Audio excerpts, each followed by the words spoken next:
Ola, moi boas, benvidas un día máis a este Canto Conto.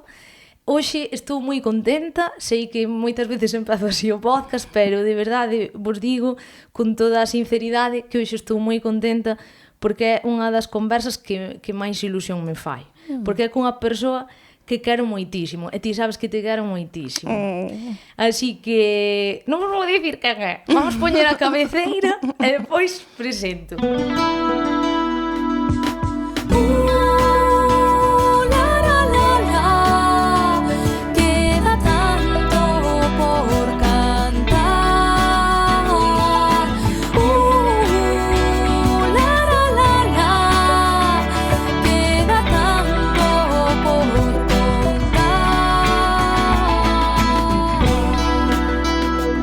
Canto Conto, un podcast de MJ Pérez. Cristina Pato, que tal? Hola María, como estás? Pois moi contenta e moi agradecida de que me abriras as portas e me acolleras aquí no teu fogar, na túa casa, e sobre todo da túa xenerosidade de querer poñerte diante do micro para conversar comigo, pero claro, cun rec diante, o sea, compartindo esta conversa co mundo, así que moitísimas grazas. Bueno, grazas a ti porque a xenerosidade é de ida e volta e eu teño moitísimo que agradecerte a ti tamén destes últimos anos do teu cariño, do teu apoio e do teu traballo tamén, non? Que de algún xeito traballamos xuntas tamén cando fora aquel rústica e hai agora que 11 anos. Buah, hai bastantes... 2015 pode ser Pois rústica. sí. Sí. E o que a xente non sabe... Bueno, a xente máis cercana a min, pois porque falamos moitas veces, pois de pasado, presente, futuro e todas estas cousas, saben moito. Pero a xente, pois que sabe 4 pinceladas de min dende fora, non se fa unha idea do nivel de culpa, entre aspas, non? Que tes tú en moitas cousas que teñen que ver comigo. E digo, isto sona, igual sona así un pouco como que Cristina... No, ten que ver con que por medio de coñecerte a min activouseme como o gusanillo en moitas cousas que tiñan que ver pois, ca cultura, coa arte, etcétera. Entón, eu creo que nin ti mesma eres consciente de ata que punto o teu camiño fixo influencia en min. Entón, creo que é interesante aquí compartilo, bueno, pois ca xente, pero sobre todo compartilo así, ti e máis eu, a nivel conversa. Que responsabilidade agora, non sei, ata me sinto culpable. No, pero dicía cho outro día que moitas veces non somos conscientes de como o que facemos pois pode influenciar, non? Ás veces para ben, outras para mal tamén. Pero é que ás veces que necesarios son, non? Para moitísimas cousas ter referentes. É dicir, alguén en quen referentes reais, realistas. Porque moitas veces tú miras un pouco, pois, agora os tempos cambiaron moito con internet, non? Tú entras nese cuadrado, non? Que temos todos aquí no bolsillo e atopas un mundo inteiro. Pero claro, eu falo dunha etapa, sobre todo nesa etapa na que tú non sabes moi ben, esa etapa na que eu estaba pasando pois do instituto á carreira, empezas unha carreira e tes moitísimas inquedanzas, empezas como a topar un poquinho o teu camiño. Eu lembro, no medio de todo iso, ir a un recital de ópera, friquismos MJ, abrimos sección, isto queda pa outra. Pero sí, porque eu aquí onde me vedes, a min gustame a ópera, e non pouco. E era un recital, se non lembro mal, en homenaxe a Alfredo Kraus. Probablemente, sí. Eu lembro que me dicían, bueno, vai tocar o piano Cristina Pato, eu é como de...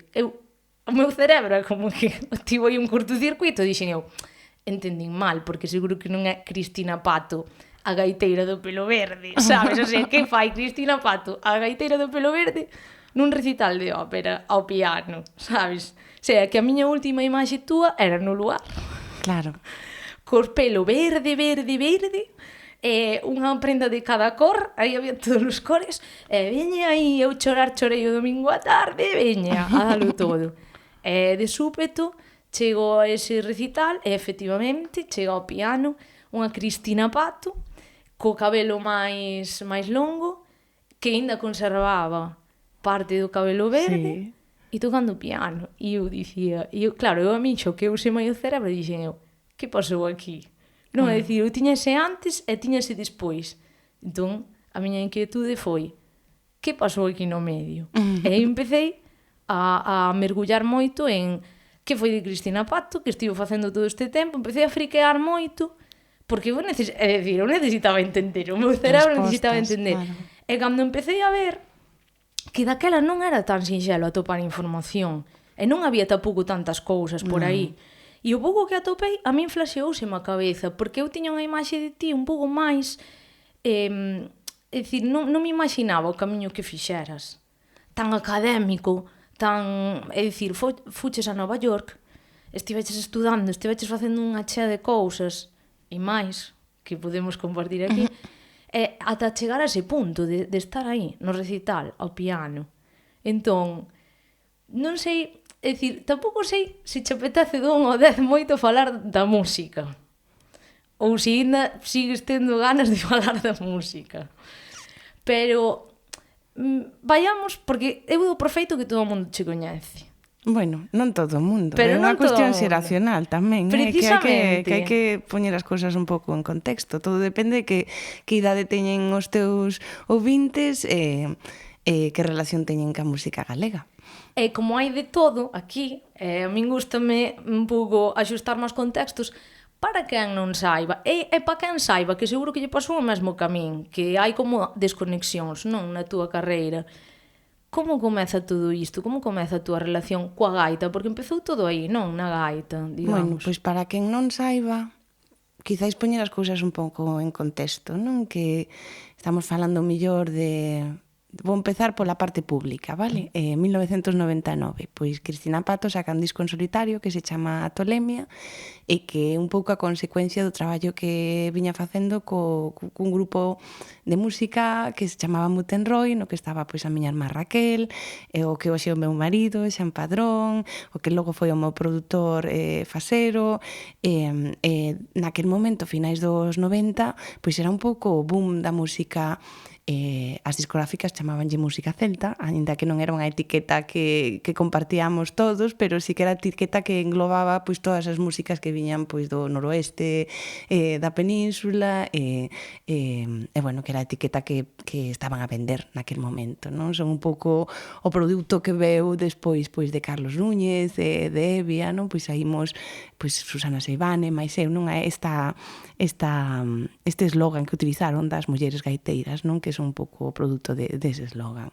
Entón, para os que quizáis non viviron aquela época, era unha época na que pois, estábamos facendo o mellor 100 concertos ao ano por toda a xeografía española, pero tamén por parte de Europa, que estábamos constantemente nos medios e que os medios non eran só medios de Galicia, eran medios bueno, a miña promoción, a miña discográfica estaba en Madrid, entón todo saía desde Madrid. Era un momento que eu coido, mirando cara atrás no tempo, foi un momento histórico, non? Porque son moitos os grupos que sementaron para que logo xente como a min poidese sair daquel xeito, non?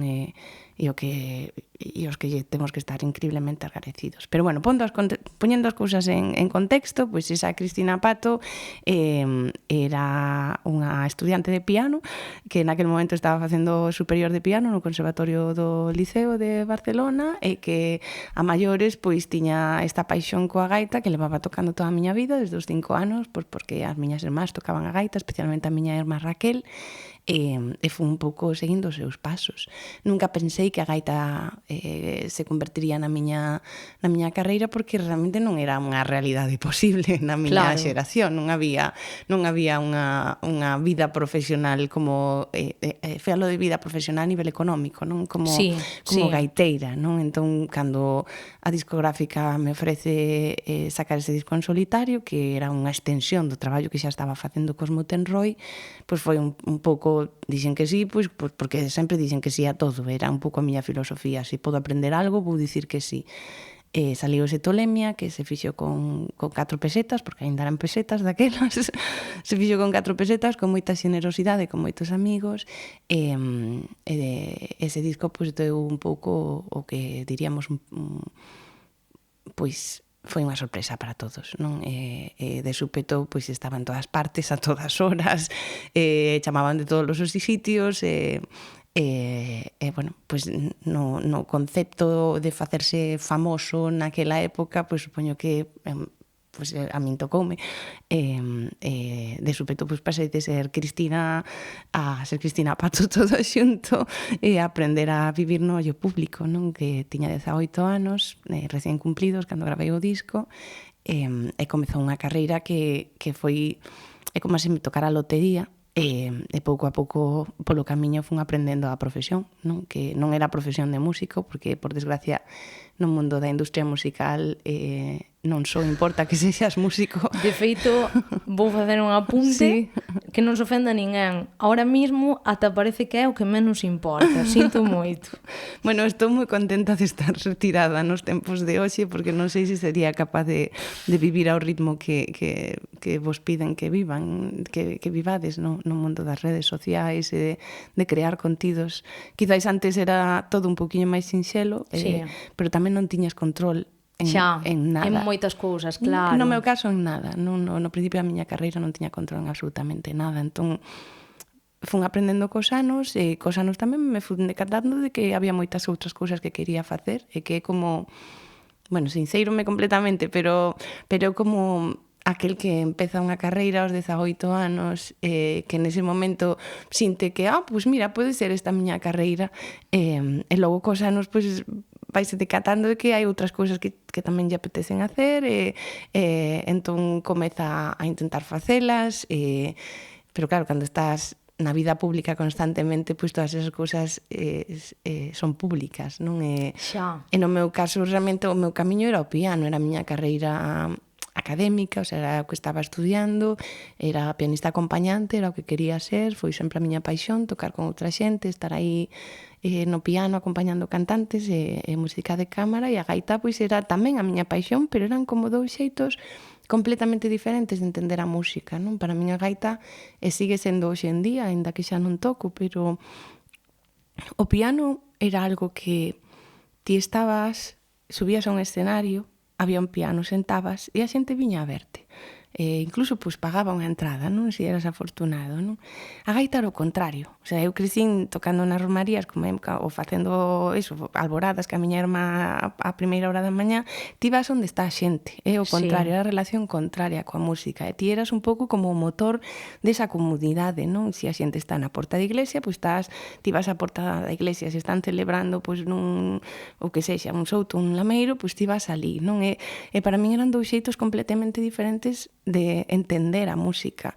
En aquel momento aínda non atopara o xeito de unir eses dous mundos, pero naquel momento eu necesitaba os dous emocionalmente, non? Era, pois, enchíame tanto ler unha partitura cun cantante ou con un violinista como salir a tocar cos Muttenrow ou coa miña banda, pero eran experiencias completamente diferentes, ás veces incluso experiencias opostas, non? E comportabaste de xeito diferente, saías ao escenario de xeito diferente, e non quere dicir que sexas dúas persoas diferentes, é que simplemente son dúas versións de ti mesma expresándote a través da música.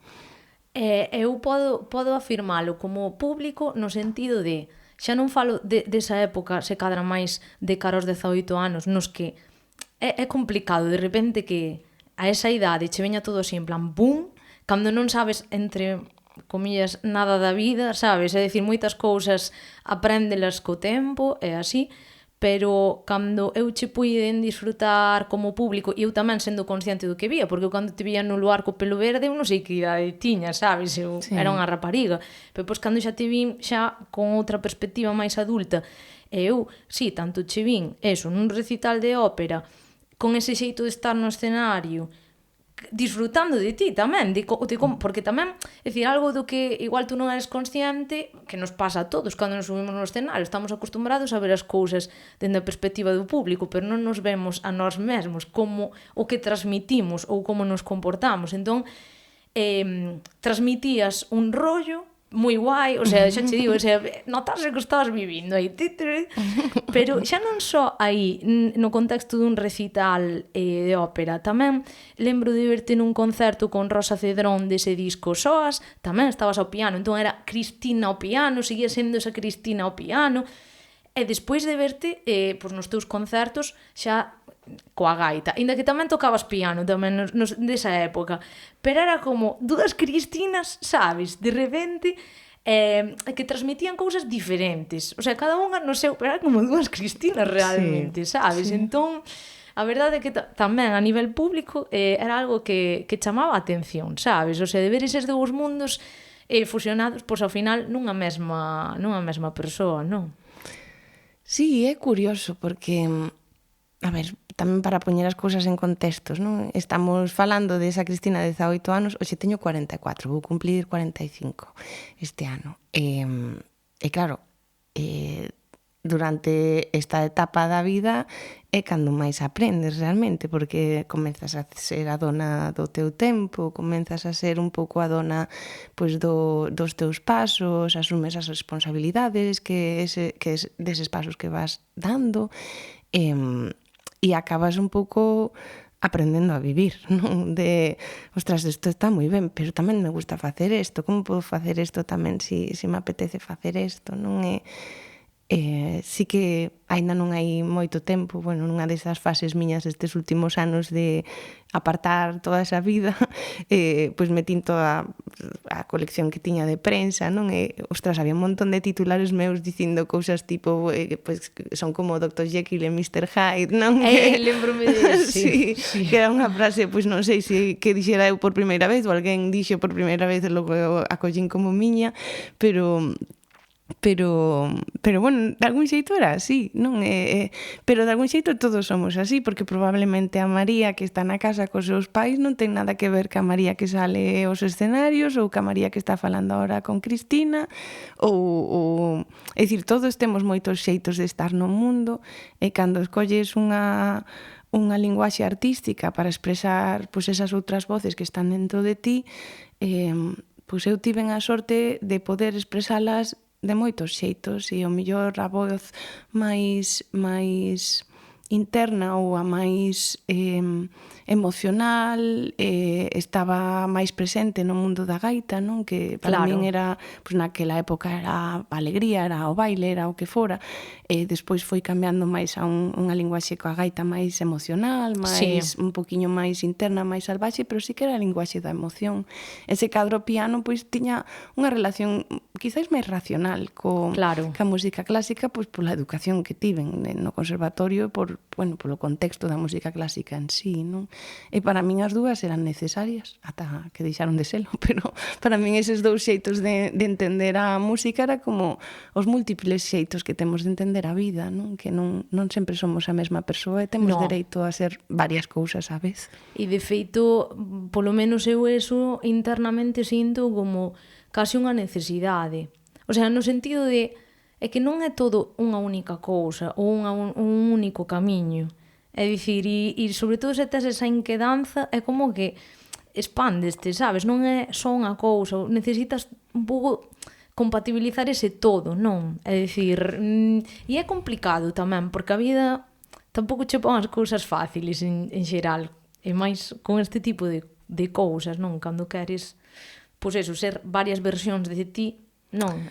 A ver, aí cada un é un mundo, non? Porque nós somos 4 irmás, eu son a pequena, e esta é unha conversa que temos moitas veces entre nós, non? Como cada unha, pois, por exemplo, a miña irmá Raquel, non? Que é profe en un instituto en Ourense, profe de música, ela sempre soubo que ese era o camiño que quería, polo que quería tirar, e leva, pois, non sei, 30 anos nese camiño, é moi feliz, collendo un camiño e seguindo ese camiño, é dicir, cada un ten a súa natureza. A miña sempre foi a inquedanza e a curiosidade que eso pois, moitas veces fai que tampouco afondes moito nas cousas e que pases un pouco por riba, pero eu aprendín cos anos a non castigarme por ser así, non? Pois ese é o meu xeito de estar no mundo, é o único xeito que me fai ser, e poder dicir, pois agora interesaríame achegarme a esta música que non coñezo nada dela, como podo para chegarme con iso, pois vou traballar con este outro músico que me vai levar a coñecer, pois eu que sei, o jazz, a música chinesa ou que sexa, non? Sempre tuve esa curiosidade de e isto como se fai, e como podo aprender a facer iso, sen máis ambición que aprender, que quizáis iso é a diferencia cando estás nunha vida pública, non como se ven esas cousas, a diferencia de que cando o fas de xeito privado, non esa... Eu agora falo de vocación por aprender porque sigo considerándome unha estudiante profesional, non? Pero claro, cando estás no ollo público como estaba eu hai 25 anos, pois era un pouco máis complexo intentar explicarlle a xente, non é que agora faga isto, é que sempre me interesou isto tamén, simplemente pois o que se vía de Cristina Pato todo xunto era a punta dun iceberg, non? Que o que pasa cando sales así a vida pública, que o que ves é un titular, constantemente un titular, o corpo da noticia nunca vai máis aló do titular. É que eu, de feito, é dicir, non hai máis que ver un pouquiño do que tú fixeches ou da discografía para darse conta de como isto que acabas de dicir está plasmado, sobre todo nestes anos así entre 2010, cando empezaches así coeses discos, Galician Connection, Migrations, bueno, eu o meu inglés terás... non hai que pedir disculpas por iso. Sorry, but not sorry. Pero, jova, que xusto eu cando digo deses comedias, cando vi a Cristina Pato tocar o piano, tal, non sei que, xusto foi nesa etapa na que Cristina empezou a sacar eses discos, ese máis ou menos, sí, o Galician Connection o tal. Entón, claro, empecé a mergullar na música e obviamente fun ao pasado, refresquei cousas, pero tamén descubrín cousas, claro, é a mítica. Cristina Pato, Xilento, é que sonan os temas principais, e pois hai outros temas que tamén están aí no disco, pero que depois na radio, na tele e tal, os que máis van a estar, os que máis van trascender sempre van a ser 2 ou 3, porque isto funciona así. Entón eu fixen como un redescubrir o teu pasado, cunha conciencia tamén, unha cabeza máis, non, que a máis eu estaba nese momento de estudar, no que aínda estás a nivel vital como con esa sensación un pouco de que aínda non tes un nivel de responsabilidade, e aínda non tes como esa noción da vida, do que é a vida en sí, non? Que é o que ven despois. Entón, ainda estás nese limbo maravilloso cor de rosa e ao mesmo tempo estás con ese espírito de querer, de ser unha esponxa, de que todo che interesa, todo che resulta tal, porque eu ás veces agora penso, dou un pouco marcha atrás e vexo eu naquela época que era moi botada pa diante para certas cosas así, eu digo, bueno, de verdade, non me levaron presa en alguna cousa, sabes? Pero mesmamente, jová, eu lembrome de ir un día nun concerto de SOAS onde a ti, non sei que che dixen, e ti dechesmo o teu mail de intercambiarnos algún mail, sabes? Que é outra persona e hasta luego, maja, sabes? Que irá la loca esta, que é? Pero eran cousas que non é que eu este loca ou desequilibrada, pero de repente unha persoa que tú dis, porque a mí o que me flaxeou de ti foi, jová, esta muller sinto-a como un referente e é de Ourense, entendes? Non é de Wisconsin, sabes? Non é ese rollo. E sobre todo a min unha das cousas que máis me chamaba a atención de ti é que sí, que sacaches o Tolemia, que si el pelo verde, que todas esas cousas que chaman máis a atención, el titular.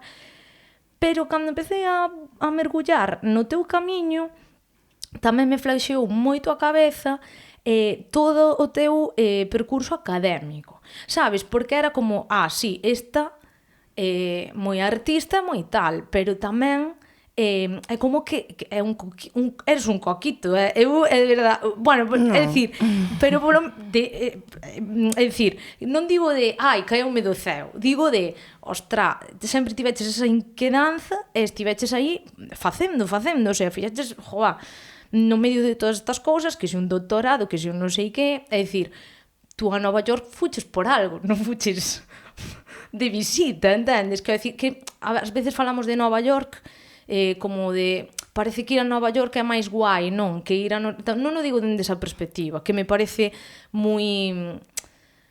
non, que parece que é sempre mellor o de fora que o de aquí. Non o digo en absoluto con iso, o sea, podía ser Nova York como podía ser outro lugar, non? pero non polo feito de ser Nova York, senón polo feito de todo o que fixeches paralelamente a isto. Eu agora analizo isto e a min explota a cabeza, porque ti, se non me confundo, fuches alá polo 2004 a Nova York, pode ser? A ver, vou poñer, porque ahora é cando vas falar da miña vida académica, xa non sei si... a ver, vou poñer un pouco as cousas en contexto. Sí. Eu creo que quería ser pianista. Vale, empecemos por aí.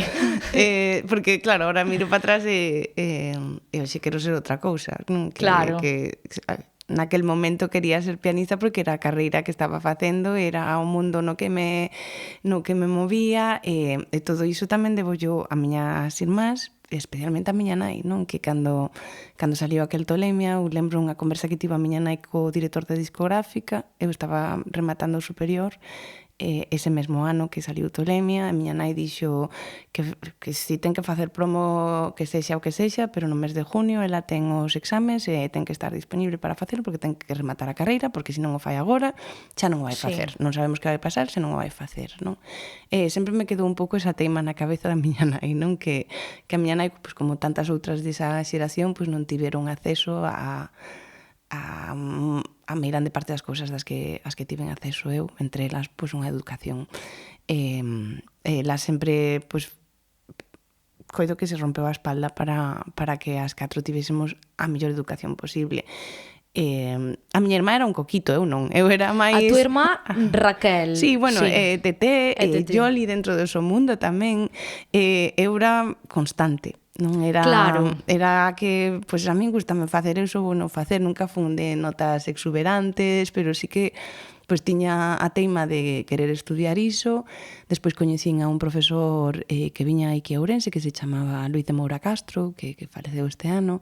El daba clase nunha universidade dos Estados Unidos, entón, pois cando coñecín eu tería 13 ou 14 anos, entón esa idea de marchar a estudiar con el empezou a crecer na miña cabeza e no momento que saliu Tolemia eu estaba con esa idea de marchar a estudiar con el aos Estados Unidos. Non? Mentres estabas no medio desa voraxine toda. Sí, pero que non, as dúas cousas non eran incompatibles, non? Porque ninguén sabía que iba a pasar o que logo pasou. Entón, para min, sacar un disco como Cristina Pato non iba a ser moi diferente aos discos que sacáramos como Mutenroy, non? Eran discográficas grandes tamén, e, pois sí, facíamos as nosas xiras no Brao, e algo de promoción, pero nunca lle cambiou a vida ao grupo do mesmo xeito que quizás me cambiou a min despois, non? E despois, pois, armarte para facer todo iso. Para min o máis complexo quizáis de esa etapa, e despois cambiamos de etapa porque non sei se me gusta moito falar do pasado, pero quizáis o máis complexo de esa etapa foi intentar facer as paces bueno, ti falas, xa nomeaches a palabra referente varias veces, non? Pregunteime moitas veces durante estes 26 anos ou 20 e pico de anos que saliu ese Tolemia, que significa esa palabra, non? E quen a pon, non? Quen se convirte en referente, por qué, non? E é unha responsabilidade moi grande, non? Cando alguén che di, pois ti és un referente, eu pensando, pois lo siento. como cada cousas malas que, o sea, cada cousas que fixen mal non na miña carreira Pero que eu non concibo referente, que un referente teña que ser a perfección, porque entón, olvídate, eu son a primeira que non podo camiñar, é dicir, se o referente che dá luz en certos puntos, é dicir, se é perfecto, olvídate, xa non me vales de referente. Xa. Non me vales de referente se eres perfecta, porque eu non vou acadar a perfección. E vou me equivocar moitísimo. Xa o fixo unhas cantas veces. Xa, sí. Gracias aos erros aprendemos que quizáis para min o marchar, que eu marchei porque iba a estudiar ali, porque era a cousa que quería facer, e no momento que me liberei dos contratos discográficos que tiña, pois marchei no 2003, que foi, pois levaba 5 anos que a discográfica, bueno, unha longa historia, pero ese foi o momento no que puide marchar. E cando marchei, pois o meu pai morreu de súpeto, a vida cambiou outra vez, volvín para aquí, logo volvín para marchar, pero nese momento no que o meu pai morre de súpeto, lembro perfectamente a conversa ca miña nai, que, bueno, eu dixenlle, bueno, agora xa está, xa quedo aquí, collo a gaita, volvemos a como estábamos, a traballar, e etc. A miña mai colleu o meu brazo e dixo, mira, bonita, O teu pai xa non vai volver, así que ti fai a tua vida. Quedoume iso clavado, sabes? Porque o ti fai a tua vida probablemente o que nos inculcou ela dende pequena, que somos 4 mulleres, sabes? Dunha muller que ven da bola, dunha realidade que nunca soube moi ben cal era, non? Porque todo o que temos son esas versións daquela realidade pasada que tiveron moitos desa xeración da fame, non? Ese de fai a tua vida, sigo o teu camiño, quedoume clavado nese momento, non? E aí foi cando volvín a Nova York, porque, bueno, tiven a sorte tamén de gañar unha beca e de poder permitirme volver para ali a estudiar, porque hai que, bueno, quero facer tamén un pequeno inciso, tamén porque esta conversa é moi sincera, pero tamén teño que lembrar que isto é público, non? Pero eu fui moi afortunada, tive moitísima sorte, e iso é un factor fundamental en calqueira carreira. Eu tiven a sorte, pois eso, de que me tocase a lotería con aquel Tolemia, e logo, pois, que cando me presentei para esta beca Madera, e que me colleran na universidade, dicir, e que logo na universidade, pois, aparecera este outro compositor, Osvaldo Golijov, que me leva a traballar con Yo-Yo Ma, que é a persoa que realmente me cambiou a vida radicalmente, non? A nivel de atopar esa conexión entre eses dous mundos. Pero que che quería dicir con eso? Que cando marchei a Nova York, eu marchaba a estudiar, marchaba eu, Cristina, non ia a facer carreira profesional, ia a continuar con aquilo que deixara un pouco en pausa cando saiu Tolemia. E foi ali un pouco cando me decatei de que ser varias cousas á vez non ten por que ser un problema. Claro. Non que todo depende como enfoques a túa vida, non?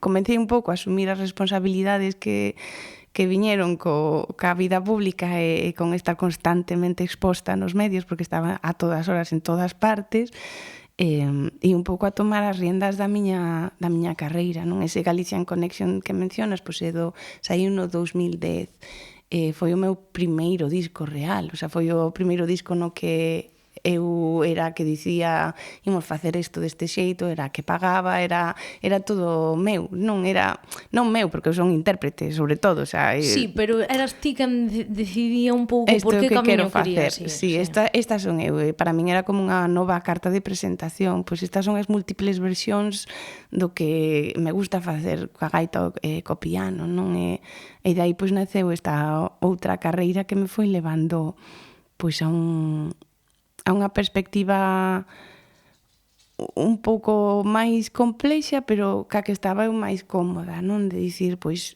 sí, o mellor hai un perfil meu que o que quizáis a xente tiña na mente naquel momento, pero iso non ten por que facerme deixar de lado os outros, pois como esta frase de Walt Whitman, non? Son infinito e conteño, non sei como se diría en galego, conteño multitudes, non? Que no fondo todos somos así, non? Sí. Pois sí, seguiría celebrando esta punta do iceberg, porque tamén era eu, pero quería seguir nutrindo aprendendo das outras versións de min que estaban por debaixo da auga, non? Utilizando o iceberg como metáfora constantemente. E un pouco dese Galician Connection disco de 2010 até que me... Sí, Galician Connection é do 2009. Do 2010. Tú mirando as datas túas. Sí, despois Migration 2013, pode ser, pero incluso con simultaneidade, porque o SOAS é tamén do dese ano. 2010, Sí, Rústica e Latina foi no 2015, o sea, que agora eu as cousas xa pasaron, eu non teño unha cronoloxía na cabeza, pero eu puxeme a revisar datas. E eu dicindo, por exemplo, ahora estou preparando un novo disco e xa me chega, sabes? E eu pensando, e esta pava sacando 2 discos nun ano, non sei como non lle explotou a cabeza. Bueno, porque unha vez que te metes nese ritmo, ese ritmo que non é un ritmo real, e que te pois xa está. Quizáis Rústica e Latina, que son casi os polos opostos dentro... Sí, ademais son proxectos diferentes, ou, por exemplo, Galician Connection e SOAS son cousas diferentes. Entendo, a ver, non é que non entenda que sexan, que se podan facer a un tempo, non é que non o entenda, pero cando tes unha noción real, porque ás veces a xente ve os toros Sí, o dentro da produto, barrera. sí. Pero cando tes unha noción real de todo, dos procesos, de todo e tal, se tes un poquinho de noción, lees isto e fas... sabes? Naquel momento tiña a infraestructura para poder facelo dun xeito cómodo, porque no momento que te metes neste circuito, pois tiña os mellores músicos do mundo traballando comigo bueno, fixen, pois para a Latina fixen unha campaña de Kickstarter, o É sea, verdad, lembro. é dicir, pois hai que tería 35 anos cando saí Latina, eso quere dicir que eu gravei con 34. Estaba nesta fase de querer facer moitas cousas, pero por poñer as cousas tamén en contexto, non era unha cuestión de ambición, Sí. era máis, volvemos á idea da curiosidade, non de pois Latina é un produto da curiosidade miña de estaba achegando o Latin Jazz por casualidade, porque os músicos co que traballaba eran todos de Latin Jazz, e Rústica pola curiosidade pois de querer traballar con xente como David Salvado, con Anxo Pintos e con meu querido Roberto Comesaña, non eran como na miña cabeza todo eso tiña sentido, en aquel momento tiña a infraestructura para poder facelo dun xeito relativamente cómodo, non económicamente cómodo, pero sí de poder dicir sei o que quero facer, canto tempo me vai levar, Latina podese gravar en 4 días, Rústica podese gravar en 3, é dicir, tes un pouco como un xeito de traballo que hoxe con 44 anos miro atrás e digo que animal eras, sabes, que non... Si, é que é certo, eu penso agora, e de feito, eu podo dicir que tiven a sorte de estar un día na grabación de Rústica e é que, ves, tamén, por iso che digo, o sea, para min, estar nun día de grabación de Rústica e ver como estaba desgravando, eso tamén é toda unha experiencia, porque a verdade é que aí ves, ostra, 4 personitas dando todo, porque estaba todo grabado, para que a xente teña unha noción, se ides ao disco Rústica, o que ides escoitar aí, estaba todo grabado a un tempo, o sea, non era, ahora gravamos acordeón, e ahora non, era proceso de sala dividida, e os 4 veña a darlle, igual, non sei, despois, igual os repeniqueos ou cousas así propias da tal, pero era a esencia era esa. Entón, tú flipabas como vías aí a 4 persoas dando todo, que se creaba aí unha maxia interesante, non? Entón, era un proceso cando menos curioso, sabes? Que sei que non é o primeiro disco, nin é o último que se grava, xa o sei, pero quero dicir, era un rollo que molaba moito. Jova, eu o que tú decías de esas cousas que fuches descubrindo polo camiño, de esa curiosidade, que non era tanto unha cuestión de ambición, porque non é, tú non querías acumular discos por galones nin medallas, era un tema de tú de repente tiñas como esa curiosidade expansiva, o que decías agora, a posibilidade de poder facelo, porque ás veces a posibilidade é o que dis, que é como me pasa a min agora co disco que estou facendo.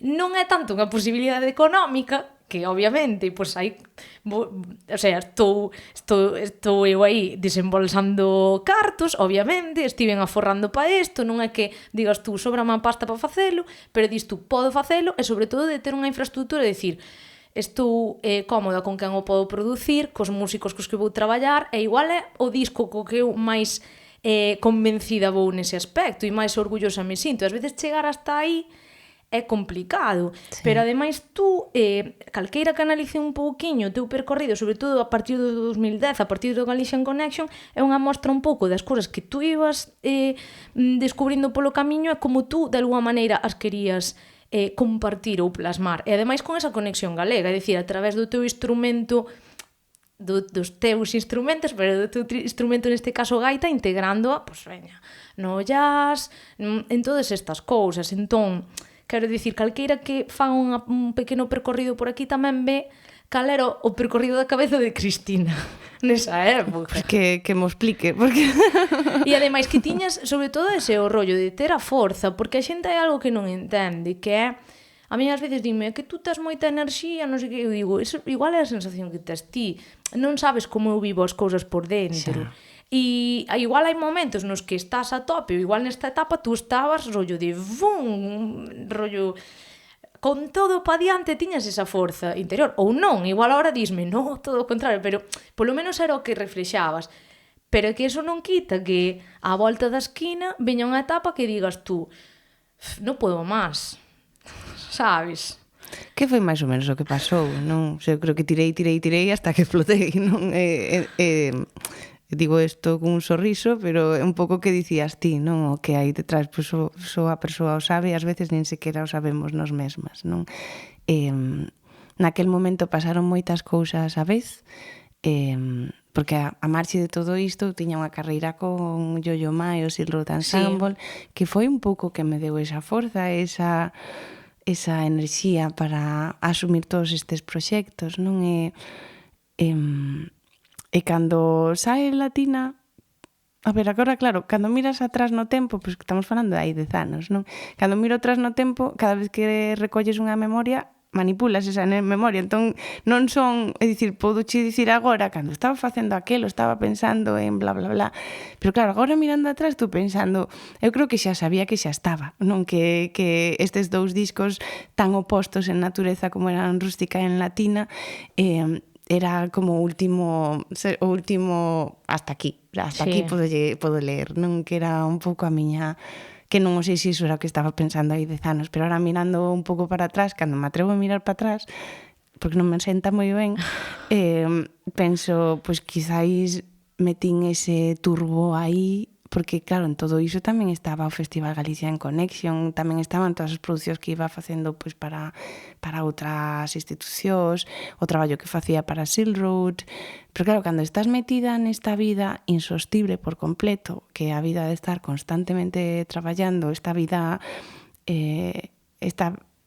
citando a filósofa Remedios Zafra, non? Esta vida traballo que vivimos todos os das profesións creativas, cando estás aí dentro sen pensar moito niso, pois sigue, porque realmente o que queres facer, ou ti crees que iso que queres facer, de repente aparece a vida, non? E aparece, pois eso, pois a miña nai empeza a perder a memoria, nos imos facendo maiores, aparecen estas pequenas cousiñas que che van lembrando que estás un pouco máis bella, Cris,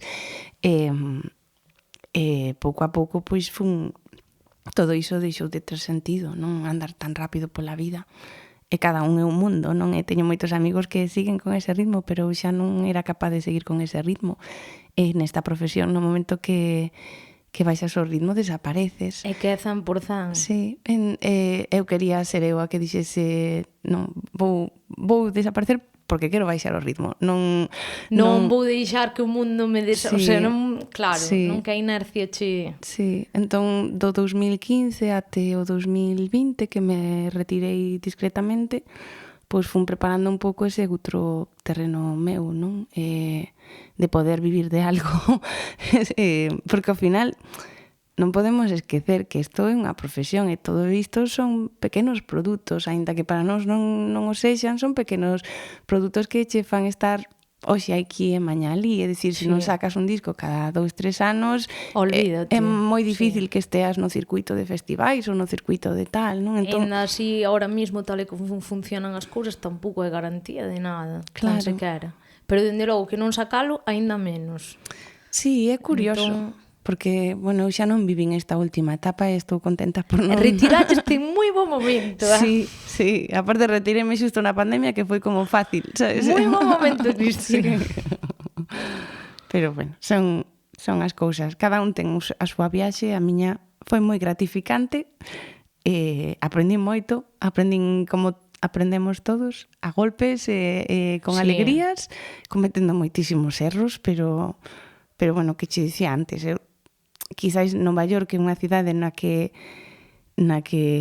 non só o que che dicía antes de que é posible ter moitas vidas á vez, porque todos chegamos aí xa con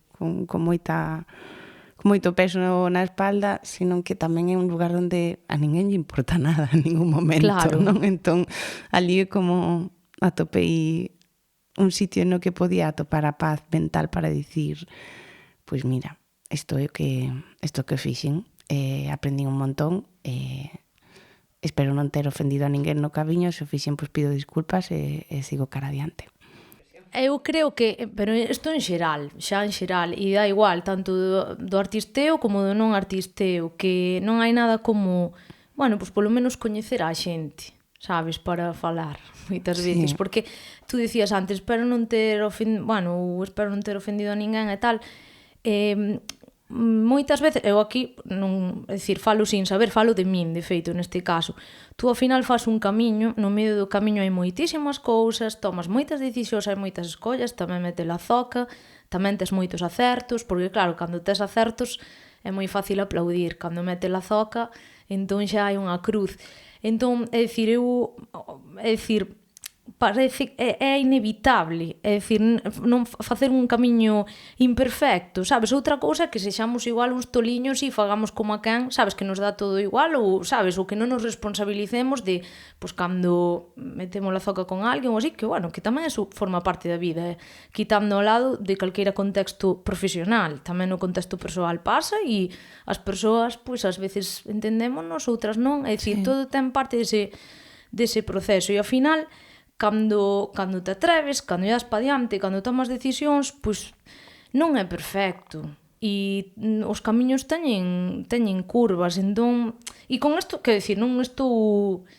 Sabes, non estou como que se di banalizando isto, pero bueno, que me chamaba a atención iso que comentabas, e de feito, é dicir, sí, tú fixetes todo este camiño, porque sí que me apetecía un pouco, ainda que non quería tampouco poñerme a remexer no tema musical aí moitísimo, así en plan tal, pero que creo que xa ao final fixeches, pero sí, bueno. Sí, pero porque, é que tamén, isto sí que é egoísmo, xa era un rollo, pero é, para pechar aí eso, sí que me gustaría, para enganchar con que sucede, o sea, como chegamos ata agora, porque se non lembro mal, tú comezaches cas columnas, pode ser?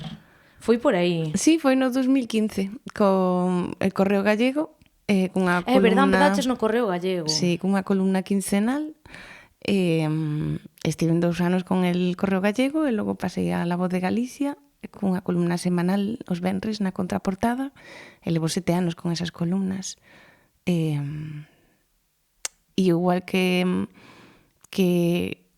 bueno, hai varios camiños que me foron apaixonando, é dicir, aquí falamos sobre todo da música, non? Pero mencionei a Yo-Yo Ma, que foi un pouco que me ensinou a conectar, bueno, a ver como está todo absolutamente conectado e que estas divisións que nos poñemos entre música clásica e música popular son alleas a nós, non? Que realmente todo está conectado, pero tamén o que me levou a ver o papel, o rol das artes na sociedade e especialmente na educación, non? Entón, houve 2 camiños que fun aprendendo pois desde o 2010 ou un poquinho antes, quizáis, no, do 2010, cando comecei a facer residencias co Silk Road en diferentes universidades, conectando departamentos a través das artes, non? E aí atopei o lugar ideal, non? Porque aí era un artista que pois que se chega ao mellor á escola de negocios e que comeza a falar sobre cales son as relacións entre as artes e os negocios e como podemos crear pois unha clase na que falemos pois naquel momento no 2010 de sostibilidade cultural, non? E solucionar problemas a través das artes e co input da escola de negocios. O mesmo facíamos ca escola de educación e con outras moitas escolas en diferentes universidades. Entón atopei aí un lugar en o que podía estar constantemente aprendendo, en o que podía utilizar pois todas aquelas cousas que eu consideraba fundamentais na formación de calqueira músico, non? Que bueno, tomo isto prestado de Yo-Yo Ma, non son as miñas palabras, pero que a colaboración, a flexibilidade, a innovación e a creatividade, non? De xeito natural todos os músicos temos que practicar eso porque é o único xeito de sobrevivir, non? Pero que pasa cando todo iso o transfires a outra profesión, non? Pois, por exemplo, a docencia neste caso, non? E dentro da docencia, pois, como esas son 4 calidades que para min son naturais, non? Porque forman parte, pois, da tradición do pianista acompañante, por exemplo, non? O saber escoitar, o saber estar aí, tamén forman parte da gaiteira solista, ou de estar constantemente innovando, inventando, non? Pois que pasa cando naquel momento pois empezaban todos estes proxectos nas universidades nos que querían crear proxectos de colaboración entre as humanidades e as ciencias, non? E aí cando entran os artistas. E aí fun atopando o meu camiño, non? Non teño que estar dando clase de música, que xa non quería, quería, nunca quixen dar clase de música, pero sí que podo colaborar pois con neurocientífico, escoitalo, buscar os xeitos de pois falar da memoria cultural ou da memoria cognitiva, da perda da memoria cultural, e utilizar ferramentas das artes para traballar con estudiantes das ciencias, o mesmo que as humanidades, con antropoloxía, etc. Non? E pouquiño a pouquiño, a través de Yoyo, pois fun aprendendo ese camiño. E ese camiño, volvendo á conversa que tivemos a un rato sobre a música, realmente ese camiño que informa eses últimos discos meus e o que me axuda a entender que na docencia me sentía tan cómoda, ou incluso máis que nos escenarios, que era menos unha transacción, era unha relación máis real, a que tiña cos estudiantes. E con isto non quero dicir que o que facía nos escenarios era irreal, todo o contrario, pero cando estás ante 1000 persoas é moi difícil ter un contacto directo, a menos que MJ se achega para que esteja e veña a falar contigo, pero cando estás nunha aula con 20 estudiantes, pois sabes os nomes de todos eles, e toda esa relación de cercanía acabou converténdose en algo fundamental para min agora de expresar a miña faciana pública, non? Porque no fondo todos temos unha vida pública e unha vida privada, non? Eso foi unha parte que me levou a unha vida un pouquiño máis, non quero dicir normal, pero máis equilibrada, pero claro, esa emoción salvaxe que tiña dentro de min, que sacaba a través da música, cando a música especialmente empezou a deixar de ter sentido, empezou a salir a través de escribir, non? Empecé con un blog dedicado a miña nai, cando ela empezou a perder a memoria, non sei se foi o blog, non sei exactamente que levou os del Correo Gallego a contactar comigo para esta columna, pero estou increíblemente agradecida porque de súpeto tiña unha vida pública completamente diferente anterior, unha vida que era miña propia, que era individual, que non era de colaboración, que non hai nada en... É dicir, a música para min sempre foi un traballo en colaboración, porque eu son intérprete, sempre necesito un compositor que escriba, e sempre necesito de músicos que colaboren, e de técnicos que fan o traballo de sacar a miña voz cara adiante. Na escrita, o traballo é completamente individual, é reflexivo, non hai presa, é dicir, a presa é tela para a semana que ven. Era como... Estou falando sempre da miña experiencia, pero para min era xusto a vía opuesta a que estaba a facer. Entón, durante eses anos do 2015 ao 2020, canto máis escribía, máis me atopaba cómoda nesa vida pública. Despois, cando xa pasa a La Voz de Galicia, pois, claro, de súpeto a xente agora a mellor me para pola rúa para comentarme unha columna en vez de para pedirme un autógrafo, non? Ou para dicirme, que tal está? Pois eu que sei, a veces falo da miña nai nas miñas columnas, que tal está o Xan ou a Bimba, a miña cadela.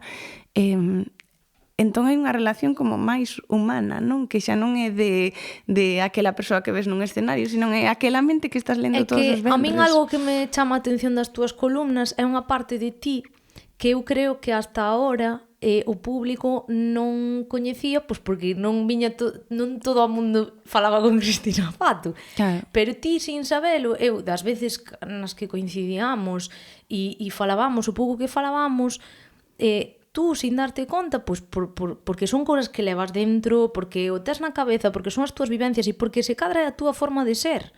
De vez en cando, nunha conversa normal, banal, de repente soltas unha frase ou dúas que che deixan aí pensando, a persoa que está do outro lado. E eu teño varias frases túas aquí no background que ni siquiera vou facer públicas aquí porque me las guardo para mí.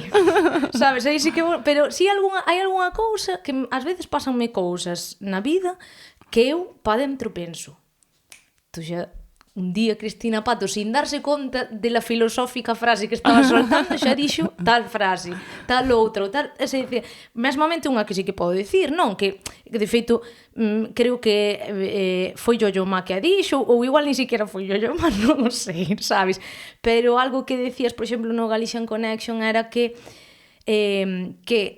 os artistas, o sea, que o artista tamén ten unha grande responsabilidade, non? E falabas dese nivel, pois precisamente cando falamos dos referentes, que cando eu digo referente, ti, pois que nivel de presión, de responsabilidade, porque eres consciente do que significa, non é por, flashes a mí, como mola, non é, entendes? Entón, é o teu punto de vista, a túa forma de ver as cousas, xa che digo, do que compartín contigo, no Galician Connection, co tal. Pois ese tipo de cousas, agora de repente esa Cristina atopámola nas columnas. O sea, esta eu aquí fuente la Cibeles, sabes? Pero creo que falo con coñecemento de causa. E esta é a miña perspectiva, sabes? Que, é dicir, ao final, a música sí, música non. Eu creo que a música é algo que é transversal. Outra cousa é que nos subamos a un escenario ou non. E eu dixen varias veces, feito a xente pensa que vou de farol, claro, que me estou cansando, no? Do que é este rollito de estar no circuito profesional, porque sí, implica un desgaste tremendo, por moi no famosa que sexas. O nivel de curro, eu curro moitísimo, sí. Aínda que os froitos sexan cero, vale. Pero que ao final, por que o faz? Porque tes un motor ou unhas ganas de comunicar. Vale, é verdad que eu, mellor ou peor, escribo os meus temas e eu vou ca miña paranoia hasta o último. Ainda que a paranoia teña cero sentido, pero é o meu sentido, vale.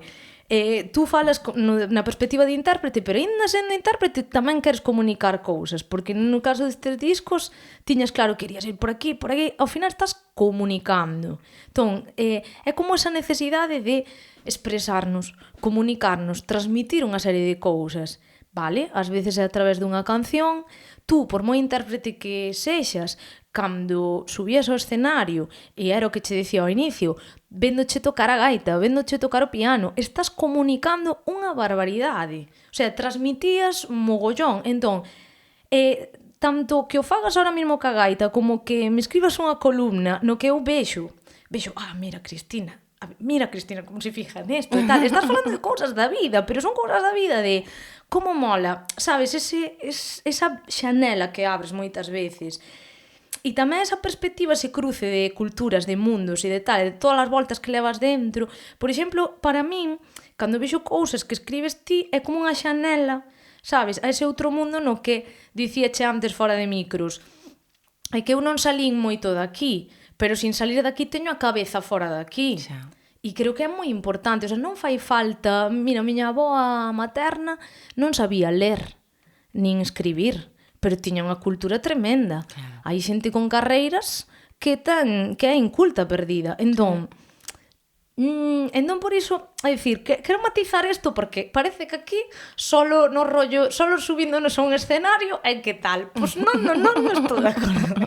Sabes, entón, eu creo que esa necesidade ao final é esa cousa de querer compartir, transmitir e que ao final tes cousas dentro para...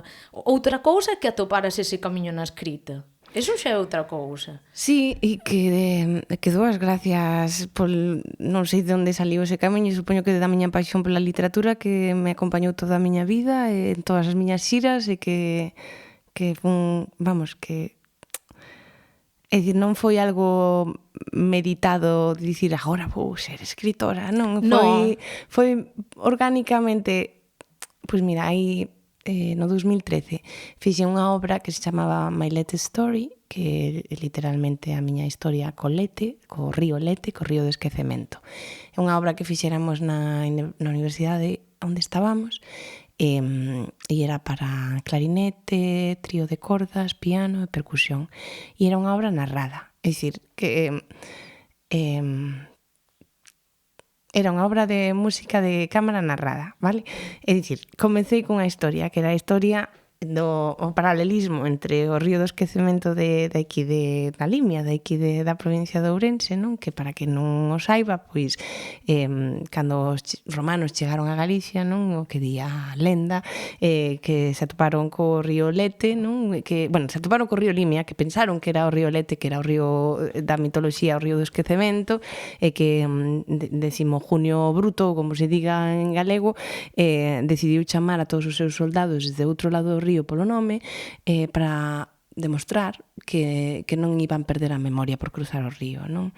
Entón, utilizando un pouco esa metáfora, pois empecé a escribir unha historieta, daquela estaba escribindo un blog sobre o meu día a día ca miña nai, para poñer as cousas en contexto. A miña nai ten demencia, leva 13 anos diagnosticada, pero non é un Alzheimer, é dicir, é algo que non sabemos exactamente, pois tivo o diagnóstico de frontotemporal, que é o que temos agora, pero que, bueno, que foi un proceso no que estivemos moi perdidas durante moitos anos e agora estamos felices porque ela é unha muller feliz dentro das súas circunstancias.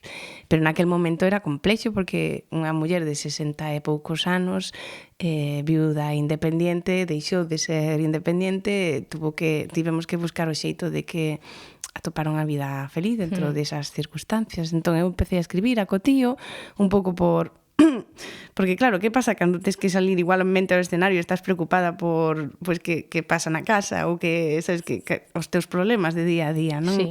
Empecé a escribir un pouco por min, este blog era relacionado ca miña nai, eran conversas que tiña ca miña nai, non? Que moitas elas naquel momento eran moi en bucle, hoxe en día a miña nai ten unha conversación máis coherente da que tiña naquel momento no principio da enfermidade. E desas conversas pois fixen unha pequena narración coa idea de crear pois que esa narración tivera como colores musicales, non, que me acompañaran, e esta obra foi un pouco o inicio deso. E non sei por que che contei toda esta historia, cal era a pregunta? Porque estábamos falando da escrita, non? De como vale. fuches, como derivaches. E esa obra, pois que naceu un pouco como produto dunha residencia artística, que era o lugar no que, como dicías ti antes, no que nos podíamos permitir facer calquera cousa porque non eran públicas, estaban dentro do contexto da universidade, eran con alumnos, non era un gran escenario, eran o mellor 20 persoas, entón podías arriscarte sen ter medo a cair nun vacío, non? Esa obra, pois, bueno, yo e o Silk Road empezaron a xirala, e cando empezamos a xirar con esa obra, pois moita xente xa chegaba a min despois do concerto para contarme pois eso, que a súa nai, a súa tía, o seu pai estaban en unha situación similar. E non é unha obra que conte a historia da miña nai, simplemente é unha obra na que utilizo pois varias metáforas para falar que pasa cando tes un ser querido que este perdendo a memoria, non? Como lidias con eso a nivel persoal. Foi un pouco o principio de sentirme cómoda con dicir, pois nesa hora que de 20 minutos estou falando 15, un texto meu, o resto son 5 minutos de música que van pasando aquí e alá, non? E dai, pois, chegaron as columnas, e das columnas, pois, chegou a miña primeira novela, e aquí estamos hoxe, ca segunda. Que eu gustaríame comentar aquí, se pido perdón aquí, porque a primeira non a lín aínda. Entón nos la vamos a saltar. Non pasa nada. Non hai compromiso ningún. A primeira... Millor, porque son horas casi de cenar. Sí, entón hai que ir pechando, pero... Así non falamos da primeira. Pero a primeira, vamos dicir cal é. Sí, chamase a primeira novela que publiquei do 2022, no día do seu enterro, e está baseada un pouco na historia de vida do meu pai. É unha obra de ficción, pero sí que está baseada nesta xeración da que o meu pai, na que tiñan moitas profesións e sobrevivían a través do poder da palabra, non? Do que supón darlle a palabra a alguén, sí, que a quen lle vas vender algo ou que lle vas fiar ou etcétera. Pero pódense ler desordenadas, porque cada unha é unha historia diferente. Non teñen nada que ver. Pois se vos pasa como a mí, pois non pasa nada. Empezades por a que máis rabia vos dé. Que a orde dos factores non altera o produto. Pero esta, ademais, eu sin saber nada, eu dixen, que mellor forma de... Non vou ler nada, nin entrevistas, nin nada. Vou ir a unha presentación que, ademais, levábamos siglos sin vernos, por ademais, a pandemia polo medio, todo o rollo... E ademais, só vin a portada, que xa dixen aquí, Xan Padrón. Sí, Xan Padrón, o fotógrafo, e de paso o meu marido. E lin o título, que é Fora de foco, e dixen eu, anda aquí Cristina facéndonos aquí un guiño a peña do audiovisual e a fotografía. Exactamente. Entón, que é este Fora de foco? Bueno, vou empezar polo título, vale? Volvendo o guiño ao audiovisual. Na película de Woody Allen, Desmontando a Harry, chámase. Deconstructing Harry. Desmontando. Pode ser. A película en inglés é Deconstructing Harry. nesa peli hai varios personaxes que aparecen fora de foco, non? E que é para definir pois algo indefinible, non? Pois o millor no caso de Woody Allen, que sale na película tamén, desaparece, o sea, aparece fora de foco, el di, é que estou desenfocado, é que estou fora de foco, out of focus, non? Entón a moza ou que fora pois dille, toma esta pastilla, xa vas a estar ben, non? E outro personaxe tamén que están filmando Central Park, literalmente filmando dentro da película, este personaxe, o sea, o cámara di, non, é que está fora de foco. Como que está fora de foco? Sí, está fora, é dicir, era algo moi Woody Allen, non, de explicar algo que inexplicable, pero para min foi unha metáfora que levei comigo moitos anos, non? Cando me sentía un pouco esta mistura entre fora de sitio, fora de lugar, cansa, moi cansa, e como desconectada, desenfocada, non? Sí. Que fora de foco non é o mismo para min que desenfocado, pero bueno, entón tomei prestado eso da película, e bueno, a historia que se conta aquí, e a historia, claro, es que despois de contar todo este rollo que acabamos de falar, vai parecer autobiográfica, pero non o é. Pero non o é. Non o é. O único que comparto con as dúas protagonistas é o lugar e as decisións vitais. O que lles pasa a elas, cada un ten que ver con cada un, pero non ten que ver conmigo. Ou sí, non o sei, pero non é unha novela autobiográfica. Igual, lógicamente no, pero ilógicamente... É ficción, sí, pero, bueno, vou vos poñer en contexto. Hai unha fotógrafa que se chama Basil Cancela, que é moi famosa, que fai fotografía de rúa e que está nos grandes museos dos Estados Unidos. E hai unha xornalista que se chama Marieta Carracedo, que se obsesiona con esta fotógrafa cando a descubre de casualidade pois nunha feira de arte. E cando a descubre de casualidade se decata de que esta é unha muller que pois hai 20 anos máis ou menos que deixou a vida pública, desapareceu por completo, non só desapareceu por completo, sino que dedicou todos os seus medios a destruir a súa obra, non? Que non quedara nada do seu legado, non? Entón a xornalista un pouco obsesiónase coa idea de saber por qué, non? Que leva a unha persoa a querer desfacerse de todo aquilo que fixo, que construiu a súa vida, non? Sobre todo cando esa vida era, desde fora, pois unha vida perfecta, non? E a novela pois móvese un pouco, bueno, é un pouco a mente de Marieta contándonos a súa viaxe vital, perseguindo, non, a Basil Cancela, pero tamén pois é un pouco para mí un pouco unha novela, a ver, non sei que idade teñen os teus ouvintes, pero un pouco unha novela tamén desta mediana idade na que estamos, sí, non? Sí, é ideal para os nosos maravillosos ouvintes. Ou na que estou eu, porque creo que coido que ti és máis xove que a min, non? Sí. Entón, non sei, para min era unha obra que quería que de algún xeito comparte comigo todas esas realidades, porque é unha novela de Nova York, é unha novela na que as dúas protagonistas teñen máis ou menos a idade que teño eu cando se retiraron, pero polo demais, pois elas foron me levando cara a todas estas reflexións entre o público e o privado, entre a relación entre a vida e o traballo e sobre todo a relación coa soidade, non? E como somos capaces ou non de asumir e aceptar esa soidade que forma parte das nosas vidas e que os anos pois vaise facendo cada vez máis presente. É que, a ver, eu empeceina, teño que seguila, obviamente. De feito, vai ser a miña lectura primordial en canto xa poda ter un pouco de tempo. Pero bueno, o tempo, mentre non o teño, eso de lo que é verán da xente normal, mentres vou lendo a cachos, estáme gustando moito porque, bueno, eu son moi fan deste tipo. Cando hai algo de misterio así polo medio, que non é tampouco sexa un misterio, pero hai ese puntiño, non? Porque xa sí, as primeiras páxinas xa dis ti, quero saber que vai pasar aquí, non? Entón xa queres tirar do fío. Pero si é inevitable así algunhas cousas, páxina 18, que non me vou poñer aquí un análise, pero sí que fai como esa reflexión, non? En paralelo a Marieta, non, a protagonista, fai como esa reflexión de unha vez descubre, non, o que fixo Basil ca súa obra, é como que fai reflexións como de que faría eu, non? Si realmente eu podería destruir certas cousas do pasado ou di, oxalá me deixasen corrixir no futuro os erros do pasado. Esa frase saliu aí atrás. Non é biográfica, pero... Sabes? Entón, non sei, creo que... é dicir, claro que obviamente igual co paso do tempo, co perspectiva, moitas cousas, pois tomaríamos camiños ou decisións diferentes porque sabes que pasou, pero na hora da verdad eu creo que é moi...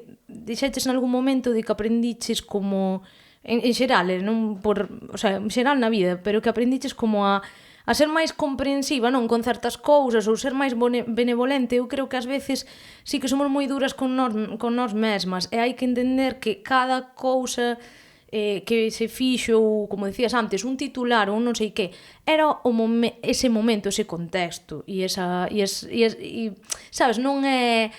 Fastídiame ás veces que estamos tamén nun momento vital no que parece que, sabes, que todo se ten que ler como no mismo, sabes, no mismo contexto, no mismo caixón, todo ten que ser o mesmo. E a xente non sabe ler que, é dicir, pois, a nivel, eu que sei, pois non vas tocar a gaita igual con 18 que con 35, ese tipo de cousas. Ás veces na sociedade somos así moi tal. E eu creo que, o sea, claro, non podo falar dela por unha liga inteira, pero eu dixenche, creo que me ven moi ben esta novela neste momento. Estou dicindo, esta que me está contando. Pero o pouco que empecé a ler, a verdade que me ven moi ben esta novela neste momento. Porque a verdade, o sea, dá igual, ainda que esteades noutro momento, tamén vos vai vir ben. Ten ese ganchiño. Eu creo, polo menos a min, resultame moi curioso a historia, sabes? O sea, quero dicir, creo que armaches aí algo bastante atractivo, sabes? E depende en que momento esteades, pero a min, por exemplo, sí que me ven moi ben porque convida moito á reflexión. E non fai falta ser artista, nin andar nestes rollos de artistas. Esta reflexión, aínda que, vale, aquí falamos nese rollo de artista que parece que por ser algo artístico, non, unha fotógrafa, non sei que, é como todo, parece que está todo sobredimensionado. Pero apliquémolo a outras moitas cousas da vida, sabes? Ao final esa relación entre o presente, o pasado, as certas decisións que tomamos e, sobre todo, os cambios vitais. Sabes? Porque, claro, eu ainda non cheguei a certos puntos da novela, insisto, pero si esta muller tomou esas decisións, por algo será. De feito, ao inicio de toda a novela falas de varias, contextualizas bastante, falas de varias figuras que eses cambios puserono de forma máis dramática. Tamén esas persoas pois, chegarían a ese punto de inflexión e igual, quero dicir, non souberon como darlle unha volta, sabes, a certas cousas. Sí, é complexo, pero... É dicir, hai os casos, por exemplo, que tamén comparto con elas, non, que durante anos compilei especialmente mulleres que se retiraran da poesía pública e deixaran de lado absolutamente todo, tipo Greta Garbo, que se retirou aos 37 anos, e que ainda hoxe, pois non sei cantas décadas despois desa retirada, o único que lembramos dela é a Greta Garbo actriz, non os outros 40 anos que viviu no anonimato ou na discreción da súa vida de Nova York, ou Marisol e Pepa Flores Marisol, non? Sí, é que é un exemplo bastante nacional e moi presente na vida de todos nós, non? E moitas veces, pois no caso de Pepa Flores, bueno, eu crecín con Marisol, eu crecín querendo ser Marisol, non? E no fondo, pois que a gaita era como era esa vía miña da alegría, etcétera, non? E sempre tuve a curiosidade de ostras, que se lle pasaría pola cabeza a Pepa Flores. Xa sendo Marisol e cando deixou de ser Marisol e cando se retira incluso de ser Pepa Flores, non? De ser unha actriz e de actuar, non? Pero coido que, a ver, non sei, non podo dicilo porque eu xa vivi máis anos en vida pública que en vida privada, pero coido que esa curiosidade polas vidas de outros ven de antes, non? Que forma parte tamén do meu xeito de entender o mundo que dicías antes, non? De sair do minimundio no que crecemos. Sí. Para min o sea, logo marchei fora, etcétera, pero a literatura levoume a 1000 mundos antes de marchar fora, non? E as biografías cando eu estaba crecendo, que hoxe, pois, non é algo que lea, pero cando era un adolescente vamos, tragaba biografías todos os días, era o meu xeito de saber como construían a vida os outros, non? E os outros fora do meu casco vello de Ourense, non? Non sei, esta novela, Fora de foco, non sei se boa ou mala, pero era a que quería escribir. E é unha historia moi persoal que sí que está relacionada con moitas das reflexións que fixen eu estes últimos 5 anos, e que espero que os que se animen a chegarse a ela pois atapen algo ao que agarrarse, sobre o que reflexionar, porque ao final non deixa de ser tamén unha novela sobre o ritmo da vida moderna. Eu aínda non cheguei ao momento de reflexionar sobre o ritmo. No, pero de verdade, ahora mismo tedela pois casi en calqueira lado, non? Está publicada por Galaxia. Sí. É moi doada de atopar, quero dicir, supoño que na web de Galaxia ou na librería que teñas al lado da casa. Claro, opción, quero dicir, non é algo que teñades que rebuscar, tedela moi accesible, moi tal. Tamén, para quen igual non sexa super fan da lectura ou lle coste máis ou tal, dicir que tamén si lees en 2 tardes. Lese fácil, sí. Vale? Non é o Quijote, quero dicir, é unha lectura así que moi en verán está moi ben así como lectura de verán, así para ir reflexionando de cara a setembro aí cando comeza outra vez o bucle. A ver, de verdad. Perdón, outra cousa que se me ocurriu mentras falabas. Volvendo ao tema de non me acordo de que tema estaba escoitándote falar, non me acordo, pero bueno, que tamén hai unha grande diferencia en como, isto xa supoño que é xeracional, pero e esa a miña cadela dicindo que hai que acabar, sí. Pero hai unha grande diferencia entre o xeito que tiñamos antes de vivir a experiencia musical e a que temos agora. É dicir, para min a excepción hai 25 anos era que un concerto fora grabado e que estivera, bueno, que non existía internet aquela, vamos, era como o principio da internet a finais dos 90. A experiencia é completamente diferente cando tes que gravar un algo na casa para poñer hoxe nas redes sociales para que veñan pasado mañá o teu concerto, que ademais o vai a gravar alguén que vai poñer noutra rede social, que vai estar exposto a algo que o mellor nese día non tiñas un bo día ou que estabas cansa ou que polo que xa nese momento dese vídeo non estás ben, que é natural e que é normal. É dicir, que iso forma parte tamén da vida. Claro, e está moi relacionado tamén cos temas da novela, non? De que hoxe en día todos, absolutamente todos, temos vida pública. Sí. E que facemos con ela cando deixa de ser a nosa vida, non? Eu creo que non estamos sendo conscientes, Non.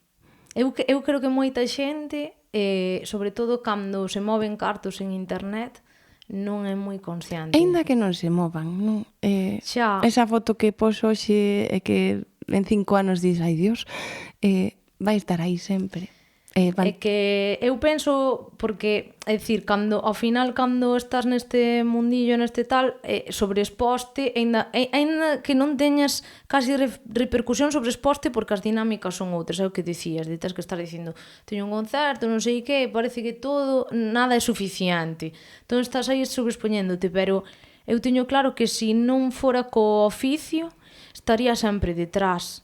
É dicir, eu hai moitas cousas, sí, porque hai xente que non o sabe, pero obviamente como eu teño que comer como o resto dos mortais e da música non como, porque iso xa foron tempos. Digo, foron tempos para outra xente, para min no meu caso non.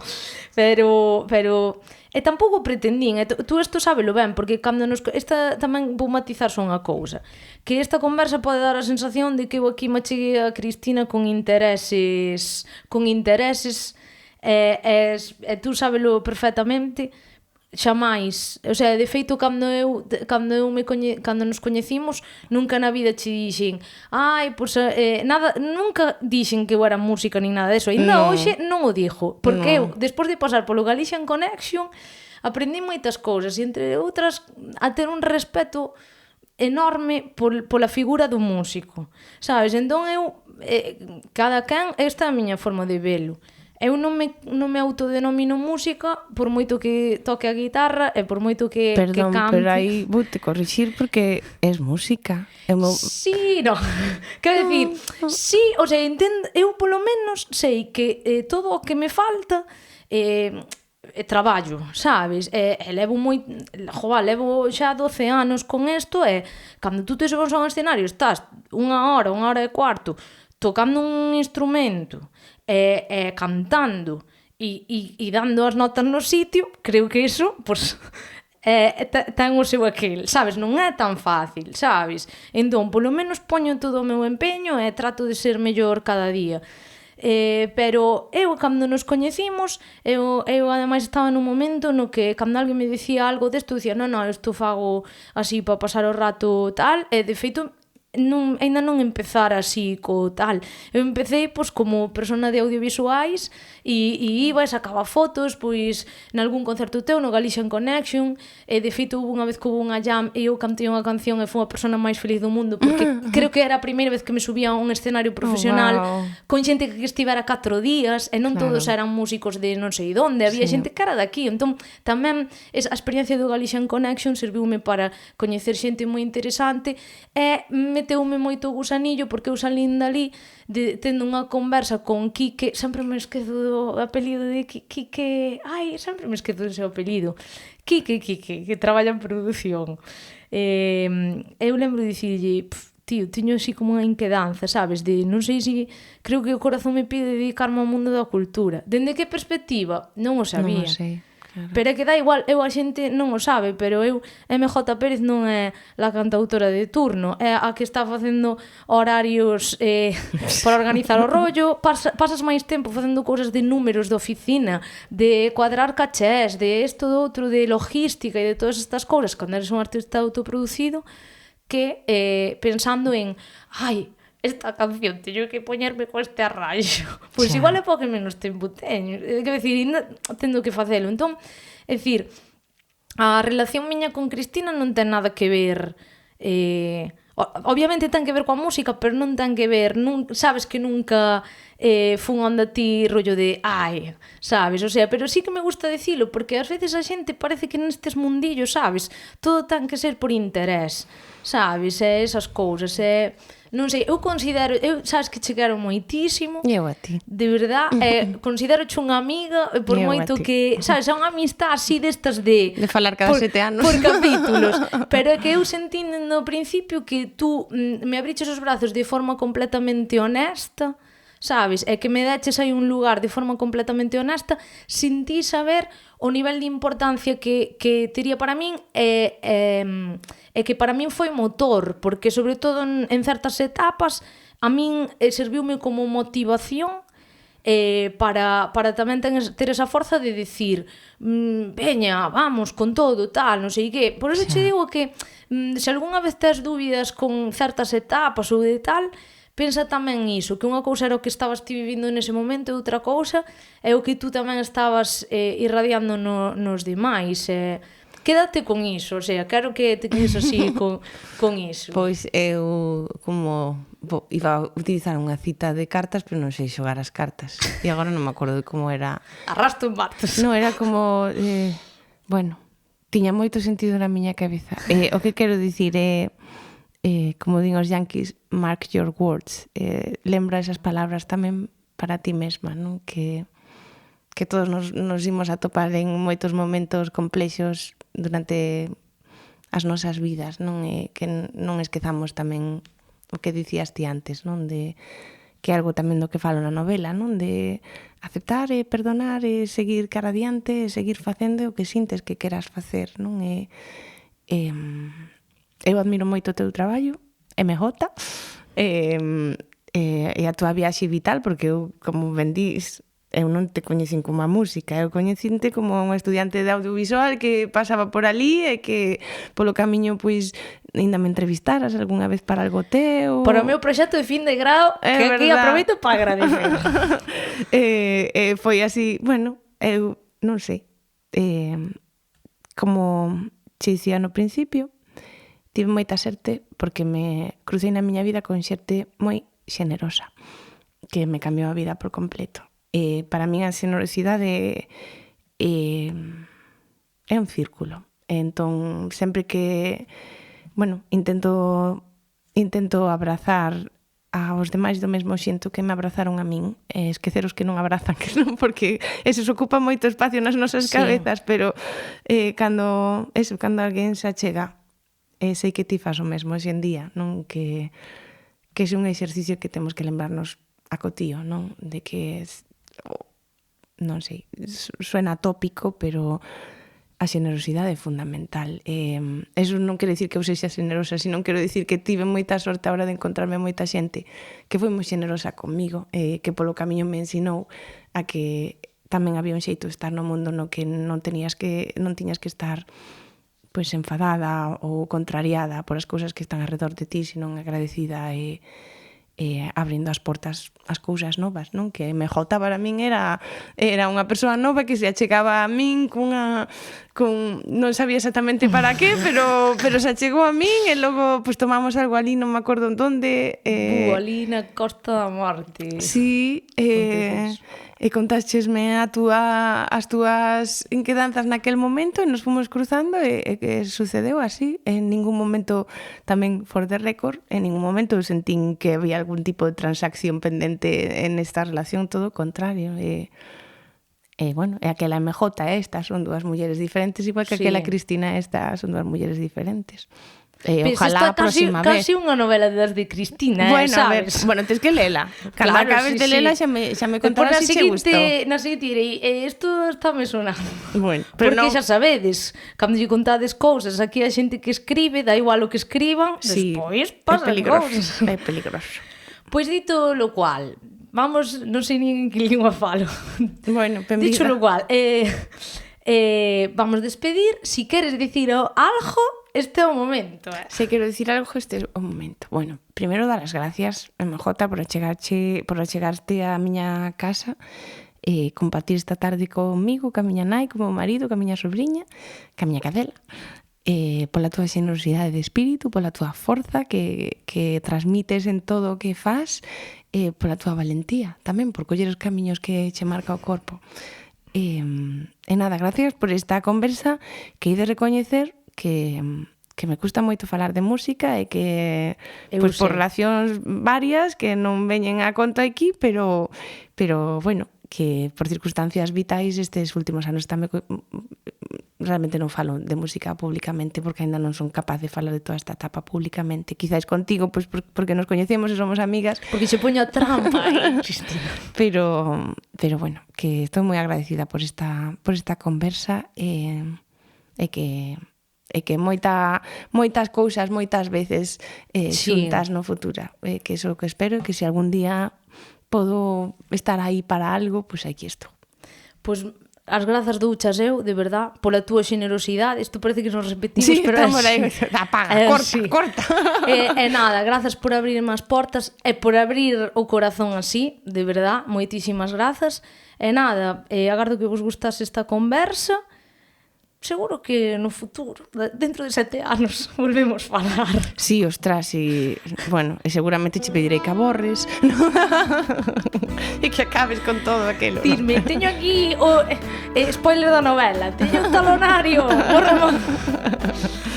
Botadelle, de verdad, botadelle unha lectura fora de foco, que eu levo as 30 primeiras páxinas e promete moito, de verdade. Así que moitas grazas, Cristina, e escoitámonos no próximo episodio. Chao, chao.